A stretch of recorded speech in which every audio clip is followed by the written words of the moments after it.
A desolate corner of the scorched earth. Here the sun cruelly rules and burns all living things. There is no water, no shade, only the sweltering heat during the day and the searing cold at night. All this makes these places the most violent on earth. Few people will be able to survive here. This is a land where existence is a constant struggle, a land where anyone can die instantly. On this desolate battlefield, life for one means the end of everything for the other. In the edge of the sands, where life is constantly at the limit, there lives an animal that has perfectly adapted to the desert hardships. This desert dweller is a kid you may never have heard of. A dune cat, a true master of survival in the hot, dead sands. The dune cat got its name thanks to the endless dunes of the Sahara Desert, where in the middle of the 19th century, these small wild cats first caught the eye of Frenchman Jean Marguerite, who carried out an expedition to these hot regions. Dune, sand, or desert cat, these are the names this animal has received, and it lives in the deserts of North Africa, the Arabian Peninsula, and Central Asia. The dune cat remains a mystery to modern man, despite the fact that this species was discovered more than 100 years ago. Many do not even know about the existence of this wild cat, the size of a domestic one. This animal is quite secretive, preferring a nocturnal lifestyle. But with the development of GPS trackers and a satellite surveillance system, scientists can study dune cats without catching them and without disturbing them to live peacefully away from people. Each animal has its own place in the ecosystem. Nature has endowed the dune cat with everything for a comfortable life in a hellish climate. These beige beauties are the only cats that live mainly in deserts and are simply created to survive into the hardest of environments.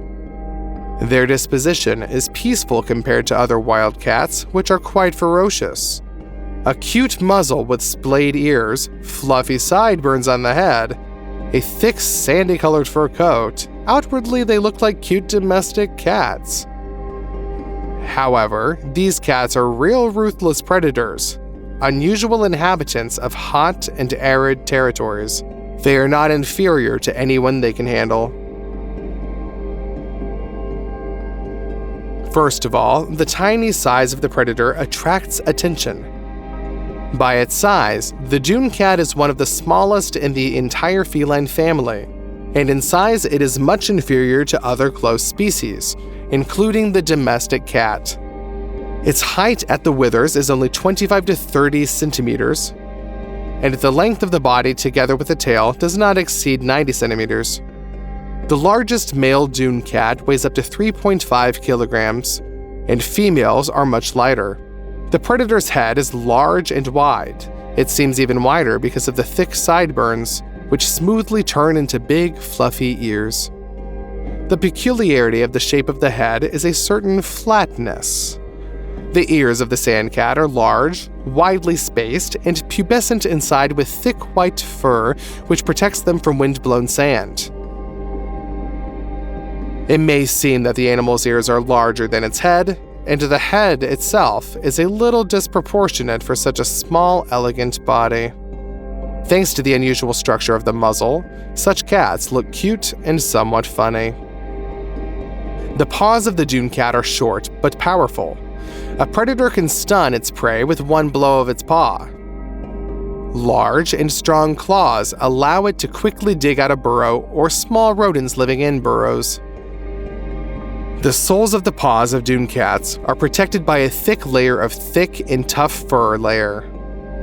These mittens protect the delicate pads of the paws from the hot sand, allow the cat not to leave traces behind, and also create a support so that the cat does not get bogged down amongst the quicksand.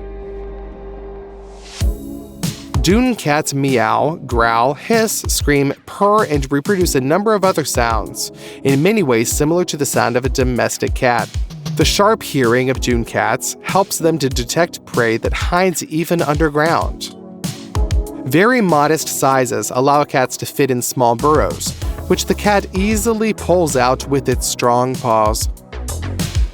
The desert is not only the merciless sun during the day, but also extremely low temperatures at night. Therefore, the desert cat has thick and soft fur, which retains body heat on cold nights and does not allow the animal to freeze, and also does not let heat through during the day so that the animal is not very hot. The color is most often light sandy in color with red shades and barely noticeable small stripes or spots. This appearance is due, of course, to the sandy habitat, making individuals of this breed almost invisible among sandy deserts and rocky valleys. This kitty cat leads a secretive, solitary, and nocturnal lifestyle. That's why naturalist photographers look out for animals at night. During the day, cats usually sit in burrows or caves, and become active closer to night. A dune cat, living in the heart of an arid desert, goes hunting under the cover of night. Before leaving its lair, the sand cat takes a peculiar pose in its shelter, waiting for 15 minutes and carefully examining the surrounding environment. It looks around carefully and listens. Then, crouching to the ground and moving along the sand almost crawling, silently bypasses his possessions in search of prey. Short distances, despite the slightly strange way of movement, the dune animal overcomes at a speed of 40 kilometers per hour. However, the sneaky manner of movement does not prevent the cat from traveling huge distances in search of prey, up to 10 kilometers, examining an area of up to 8 square kilometers per night just in one go. This animal wanders quietly and cautiously, its gait is soft, and its steps are almost soundless. This desert cat is cautious. If you approach it, it freezes and closes its eyes so that the glare from its eyes does not give it away. Another unusual feature of sand cats is the ability to freeze, and so skillfully that they can be touched, moved, and they won't even move. It is quite difficult to find food in the desert, and therefore these cats are not picky in their food and eat everything they can find and master. The basis of the diet is small jerboa, but a significant part of their diet consists of gerbil mice, lizards, small hares, insects, small birds, their chicks, and their eggs. The prey is extracted with great difficulty, so the cat, in case of successful hunting, tries to eat for the future. She can eat up to 10% of her body weight at one time. The basic hunting techniques for the sand cat are based on hunting from hiding. The sharp hearing of dune cats helps them to detect prey that hides even underground. Most often, jumping out in an ambush, the cat grabs the victim by the neck, shaking it violently at the same time. Then, tearing the victim with its teeth and claws, it consumes its pieces of food. Interestingly enough, a sand cat can go without water for several weeks, quenching thirst solely through food. An extremely efficient urinary system provides them with the ability to concentrate liquid secretions, eliminating water loss from frequent urination, allowing them to apparently survive for long periods without drinking. And in the places where there are water sources, the cat regularly goes to drink, sometimes even going up to 10 kilometers away. Sometimes the predator caches its prey far from the burrow, but unlike other cats, it will not drag its victim into the hole. If you drag it along the sand, then traces will remain. When the cat manages to catch more than it can eat, it buries its prey in the sand in order to return to it later and finish it off. The ability to hunt snakes refers to the special talents of these animals. Predators attack horned sand vipers, which are highly poisonous representatives of the local fauna. Dune cats easily stun a snake with precise and quick blows to the head, and then kill it with a bite in the neck. The beast returns to its lair only in the morning and performs exactly the same ritual at the entrance to the burrow as at the exit in order to avoid encounters with predators. Disguise is a necessity, without which this beast cannot survive in the desert, in the vastness of which it is hardly possible to hide. Natural camouflage allows our sand cat to hide even from the keen eye of a bird of prey. The ability of the sand cat to move quickly and almost silently, without leaving any traces on the sand, makes hunting him extremely difficult. That's why this beast remains largely inaccessible to researchers. To follow the trail of the sand cat is an almost impossible task. The most interesting thing is that dune cats, even as adults, always remain similar to kittens, while big-eared little kittens are just the height of charm. Males and females of this species live separately, but their home territories overlap. During the mating season, dune cats search for a mate in the desert with the help of loud cries that resemble a dog barking rather than a cat meowing. These sounds should alert and attract a partner. Sensitive hearing helps the female to hear this call even at great distances. Usually, there can be kilometers of unoccupied desert between the habitats of cats, but if they're lucky, the couple will meet and be able to start a family. These days-long concerts take place from February to mid-May, and the pregnancy lasts from 60 to 65 days. There are usually 3 to 5 kittens per litter, which the female gives birth to in a spacious burrow. Newborns weigh about 40 to 55 grams and gain about 12 grams of weight every day. At the age of 2 weeks, babies open up their eyes, and after another week, they're already starting to run. At 5 weeks, they switch to solid food. In the 3rd month of their life, kittens go hunting with their mother. The female lives with her offspring for up to 6 to 8 months, teaching them all just how to hunt like her. After having mastered the necessary hunting skills, the young cats go in search of their own lands and begin an independent life. At the age of 9 to 13 months, they reach puberty. Since they know how to hide from enemies and always find food, these kings of the desert, as nomads call them, are quite comfortable in some of the most unbearable conditions on the planet. The dune cat is a unique species of mammals that are not recommended to keep at home. The animal leads a rather secretive lifestyle, and its domestication is unlikely to give the owners the joy of such a pet. Its presence in your life would cause a lot of inconvenience because in captivity such cats are susceptible to viral diseases, and whatever vaccinations could be and should be done to this animal are unknown. Important information: such a cat is impossible to find in a simple kennel.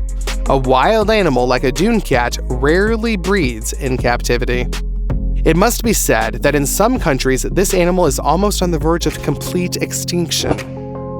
It is truly a pity that the excessive greed of people leads to such sad consequences.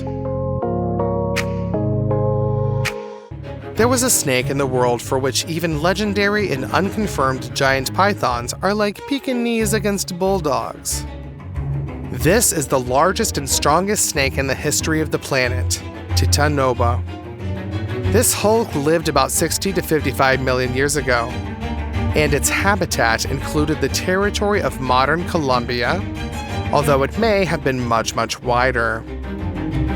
This huge snake was a super predator of its time. She could have hunted dinosaurs, and who knows, maybe that meteorite really harmed their population. But it was monsters like Titanoboa that finished them off. Believe me, when we talk about monsters, we are not exaggerating.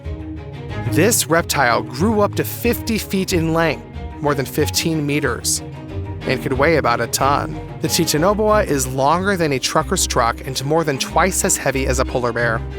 Can you imagine how strong a reptile must be to move such a body without any limbs and to even hunt successfully at the same time? It was 3 times more massive than even the largest and most unique modern giant snakes. The width of the snake reached 3 feet, about a meter at least. Are you already glad that this creature died out so long ago? However, who knows? The jungles of Colombia have not been fully explored. Surprisingly, according to scientists, the Titanoboa hunted not the last dinosaurs, but fish. Yeah, he's a sushi lover. Of course, in order to get enough, she had to hunt much more often than modern boas. But at the same time, the waters of South America were teeming with life, and incredible strength allowed this snake to develop an impressive swimming speed. So the pursuit of fish, and even in muddy river water, often ended successfully for this super predator. Interestingly enough, in those deposits that date back to the life of Titanoboa, scientists have not yet found fossils of any other predator of comparable size. This means that after the extinction of the dinosaurs, most likely the Titanoboa was the biggest predator not only in South America, but in general, in the world. And so it could go for hundreds of thousands of years. In addition, Titanoboa is the largest snake in history. But if she wasn't hunting dinosaurs, then why did she need such huge dimensions? Was the fish in those days also so monstrously large? In fact, Titanoboa could grow to such a size for two reasons. Firstly, after the disappearance of the water lizards, she simply had no competitors. Secondly, then the climate was much warmer. Climatic conditions strongly affected cold-blooded creatures than warm-blooded ones. Giant mammals may appear in cold climates, but huge reptiles no longer do. They need real heat. Here's another reason for you to worry about global warming. No need to thank me. Usually, it is non-venomous snakes that grow really huge, but there are also venomous giants in the world. First of all, this is the king cobra. Contrary to popular misconception, she is far from the most venomous snake on the planet. But still, she does not wear the royal title for nothing. After all, she hunts other snakes, and the most venomous and dangerous. Even reptiles that can kill an elephant with one bite are afraid of this monster. To hunt this prey, the king cobra has a whole arsenal of advantages under its sleeve. This is both its own rather powerful poison and resistance to other people's toxins. But first of all, her weapon is huge. She easily overcomes even snakes in a duel, which reach about 6 to 7 feet in length. The king cobra has a very powerful musculature and a huge head, and most importantly, its dimensions can reach 13 feet. And this is an average indicator.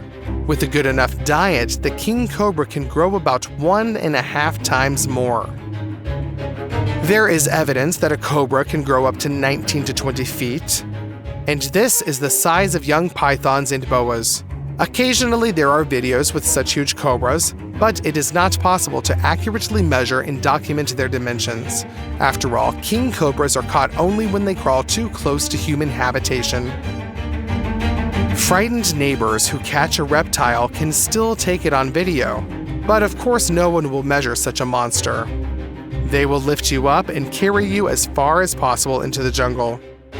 Not every snake has enough flexibility to rise vertically above the ground. This ability is a distinctive feature of the cobra. So the giant king cobra can rise about 5 feet above the ground when surveying the area. That is, she will tower over a leopard or a wolf and can look into a person's eyes, practically being at the same height as him. The king cobra is so huge and strong that it sometimes hunts not only venomous, but also other giant snakes.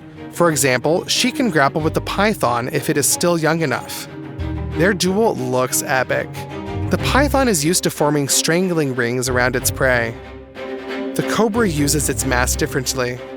She just fights with another snake, tries to bend it under her, and combines the fight with venomous bites. The python is trying to break the cobra's ribs, or at least strangle it. But the poison has already entered the body. With such a difference in size, he has no chance. The king cobra can cope with larger snakes. Another venomous snake that can grow to the size of a python is the black mamba.